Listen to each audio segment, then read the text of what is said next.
మే 9వ తారీఖున రష్యాలో victory day celebrations అయ్యాయి. చాలా గొప్పగా అయ్యాయి.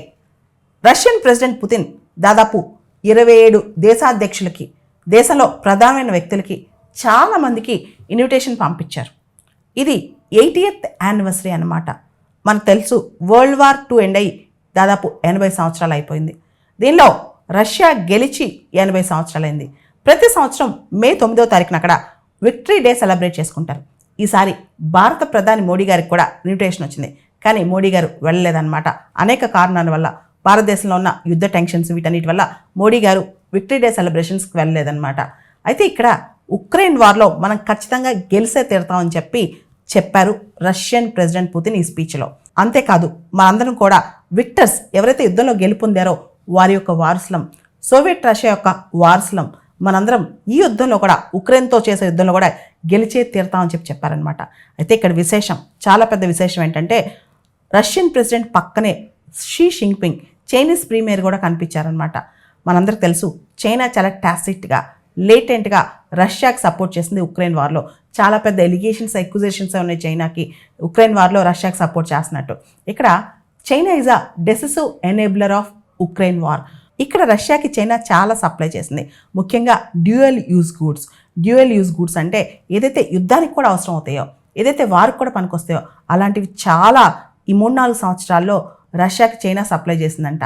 ఓ పక్క రష్యా మనందరం గర్వంగా ఉండాలి, ఇక్కడ మనం హెయిర్స్ ఆఫ్ విక్టర్స్, విజేతలకు వారసులం, ఇంతకుముందు సోవియట్ రష్యా గెలిచింది, ఇప్పుడు మనం గెలవబోతున్నాం అని చెప్పారనమాట. ఇక్కడ రష్యాలో విక్టరీ డేస్ పెరేడ్ సందర్భంగా దాదాపు 11,000 మంది ట్రూప్స్ మార్చ్ చేశారంట రెడ్ స్క్వేర్ దగ్గర. దానిలో రష్యన్సే దాదాపు 1,500 మంది ఎవరైతే ఉక్రెయిన్ యుద్ధంలో పార్టిసిపేట్ చేశారో వాళ్ళందరూ కూడా ఉన్నారు. చైనీస్ సోల్జర్స్ కూడా ఉక్రెయిన్ యుద్ధంలో రష్యా తరపున పోరాడారని చెప్పి వినికిడుంది. కానీ చైనా అఫీషియల్గా మాత్రం దీన్ని కన్ఫర్మ్ చేయలేదన్నమాట. అయితే ఈ విక్టరీ డే పెరేడ్కి Serbian president, Slovakian president, Brazil నుంచి వాళ్ళ అధ్యక్షుడు వీళ్ళందరూ వచ్చారు.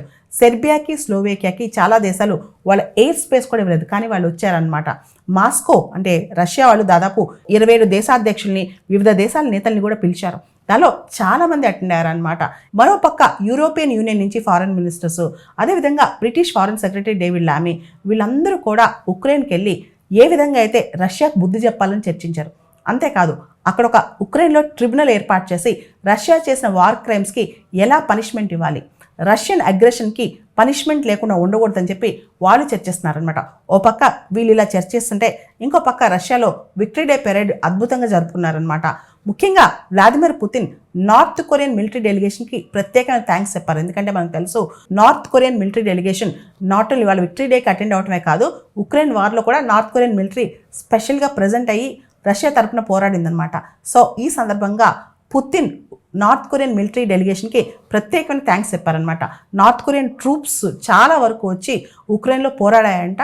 నార్త్ కొరియా నుంచి రష్యా ఇంతకుముందు దాచిపెట్టిన వెపన్స్, పాతకాలంలో నార్త్ కొరియాకి ఇచ్చిన వెపన్స్, అవన్నీ కూడా నార్త్ కొరియా రష్యాకి యుద్ధం టైంలో ఇచ్చిందంట. కాబట్టి ఇప్పుడు నార్త్ కొరియా, రష్యా వీళ్ళందరూ క్లోజ్ అలైస్ అని చెప్పొచ్చు. అంతేకాదు చైనా కూడా టాసిట్గా రష్యాకి సపోర్ట్ చేస్తుందని మనకు అర్థమైపోతుంది అనమాట.